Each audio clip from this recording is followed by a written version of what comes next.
Hi, this is Megan with Beadaholique, and today I'm going to show you how to do freeform bead embroidery. So this is the kind of work that I'm talking about in this piece that I have in progress here. If you've watched Julie's videos on bead embroidery, she does a really good job of explaining the basics of how you do a 2-bead backstitch around a shape like a cabochon or a button, and it's just concentric circles in that kind of work. So the way that I'm doing this kind of bead embroidery is kind of more akin to a crazy quilt. I have outlined shapes that I just sketched onto my foundation with a ballpoint pen, and then I'm just kind of using the basic 2-bead backstitch that she shows you in her videos, but in places I am using whatever will fit instead of 2 beads in a nice circle. So it gives a really interesting textural look because it's not all in rows. You can see, if you can see the detail work in here, you can see that it goes kind of this way, all over the place to wherever it will fit. So I really like that textural effect that has. So I'm using Lacy Stiff Stuff as my foundation. You will need something like that to embroider onto. And then I'm using nylon thread and a size 12 beading needle. And this is something that's important. I'm using check glass seed beads. And the check beads are a little bit less uniform in size, and that is really important. A lot of times in bead weaving, I know that we're going for that uniformity, but in this kind of bead embroidery, it's really helpful to have your beads vary in size because you can find the ones that are going to fit in to the size of opening that you have that you need to fill. So this is a basic overview of the technique that I use for something like this. This is not going to be a step-by-step how to reproduce this because it's freeform. It really is more of a jumping off point for you to find the shape that you want to fill and fill it in. So the first thing that I would do is, if you're going to use a cabochon, and here I've used a large one, and then each of these little tiny spots here is also a little Swarovski flat back. So you can glue down anything that you're going to glue down, and then I just took a ballpoint pen and sketched out an idea of where I wanted the other lines to be.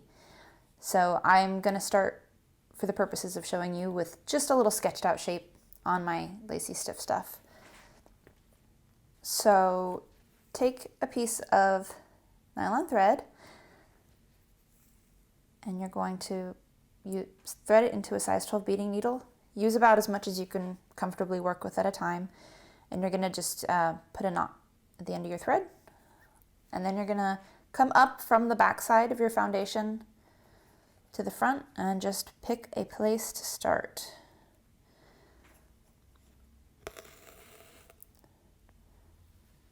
And then, just like in Julie's video on doing 2-bead backstitch, we're going to do exactly the same thing, except instead of going around the cabochon, we're going to follow the line in our sketch. So we're going to just grab 2 beads.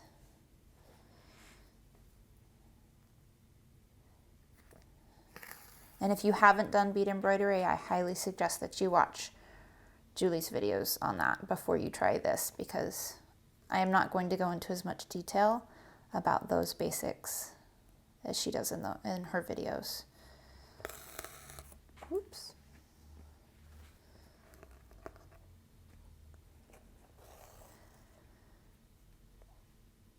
So you're just going to continue in 2-bead backstitch along the line that you've drawn on your foundation.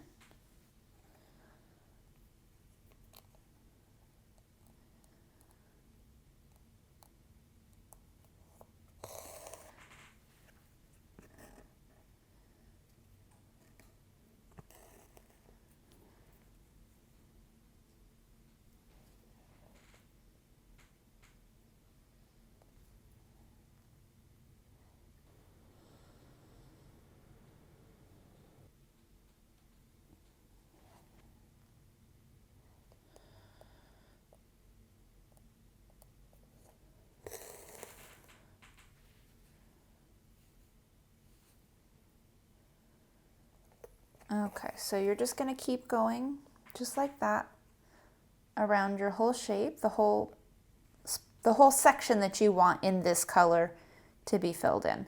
And with something larger like this, I worked on this in sections. So first I outlined the cabochon, and then I did the outline of my flower, and then I filled in the flower.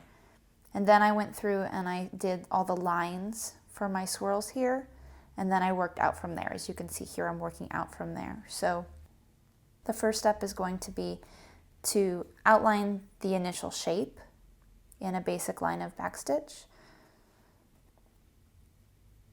And you're just going to keep going until you're done with the section that you want to work on. Okay, so once you finish filling in your basic outline shape that you want to start with, what I did to achieve this kind of effect was I went around it again with another color that I wanted to use to accent it. If you don't want to do that, you can start just filling in. If you want to do more than one layer around it, you can do that. Again, this is totally freeform, so it's very much up to you.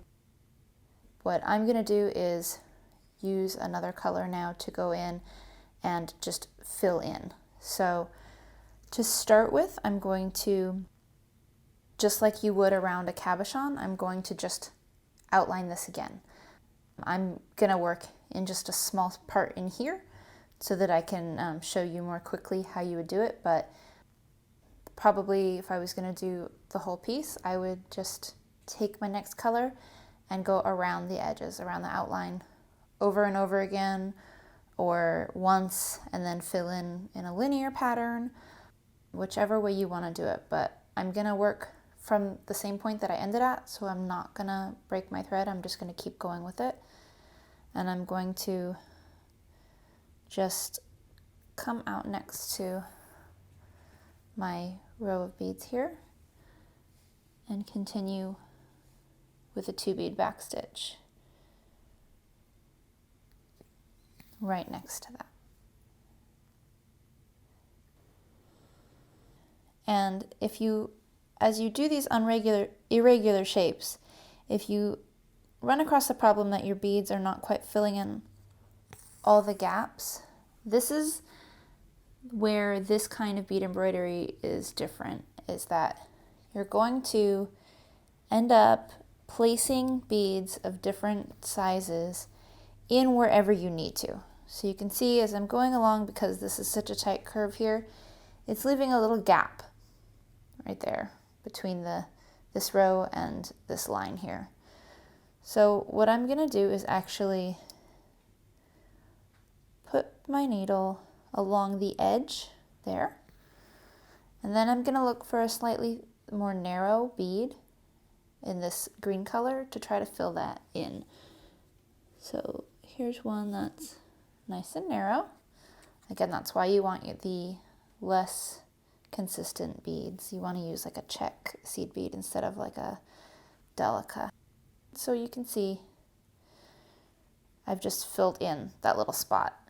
And you can do that as you go, or you can go back and do it all at the end.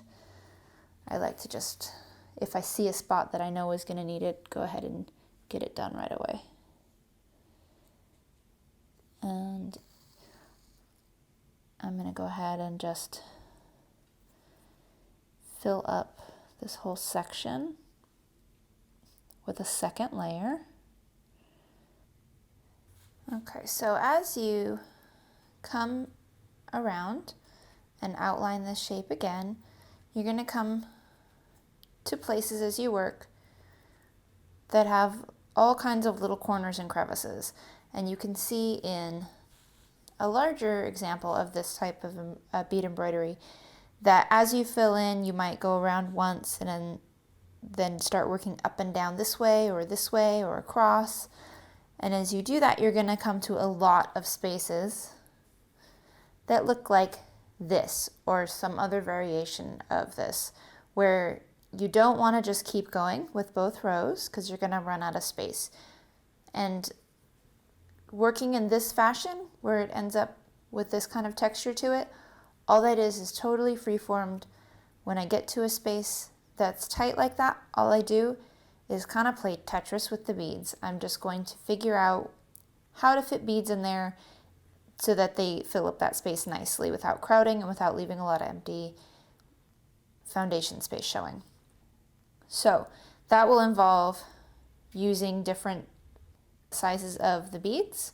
It will also involve how many go across and which way you're going to put them, which, like I said, that's how you end up with them kind of all different ways, which I really like the texture and the way that that looks at the end. So I think it's a perfectly fine way to do it. And all you're going to do is look at how you can fit beads in there. So I can't fit these beads continuing in a V, and even if I do just one, it will leave a gap over there, but I do think I can fit 2 beads going that way across instead.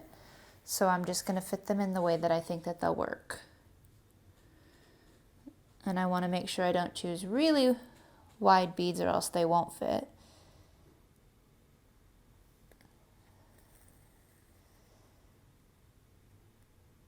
Those do fit in there.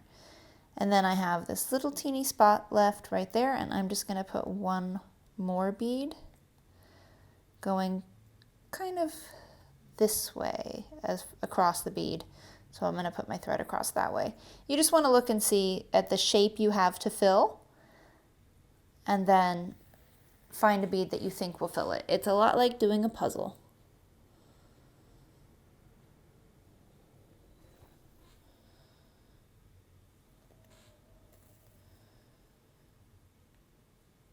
Okay. And as you can see, it does move around the beads a little bit when you fill them in.